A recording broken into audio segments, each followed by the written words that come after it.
Salut à tous et à toutes, bienvenue pour cette nouvelle vidéo, c'est Vito et aujourd'hui je vais vous parler donc de la bêta 8 d'OxygenOS pour le OnePlus 3T. C'est aussi la bêta 17 je crois sur le OnePlus 3. Première chose, on est sur le patch de sécurité de mai 2017. On va passer en revue le changelog, ça fait plusieurs jours que je m'en sers. Je vais pouvoir vous donner mon retour. Première chose, le Ambient Display 2.0 et le Lift Up Display. Ça c'est juste topissime, je suis fan. C'est une fonctionnalité qui était sur l'iPhone.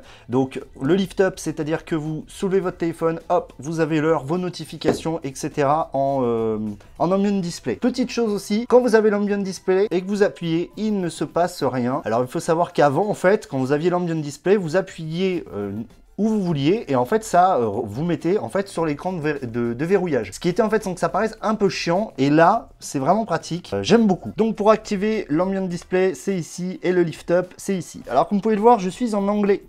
Oui, parce que tout simplement, il me faut vous montrer la nouvelle police de caractère qui a été ajoutée. Elle se trouve juste ici dans Font. Voilà, c'est pour ça que je suis en anglais, donc Font c'est police.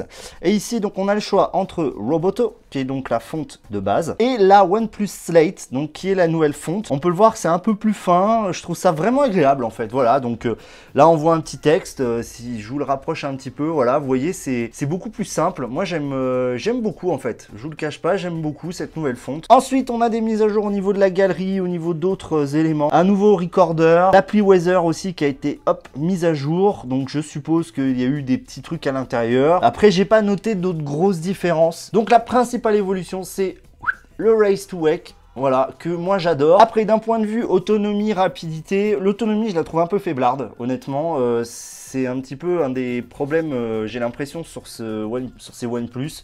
Elle est un peu limite. J'espère qu'ils vont vraiment l'optimiser encore plus. C'est dommage. Donc, on retrouve bien sûr le launcher V2. Sinon, niveau perf, rien à dire de plus. C'est une bonne open bêta. Ces petits ajouts sont vraiment top. C'est tout pour cette vidéo. N'oubliez pas le pouce, le partage.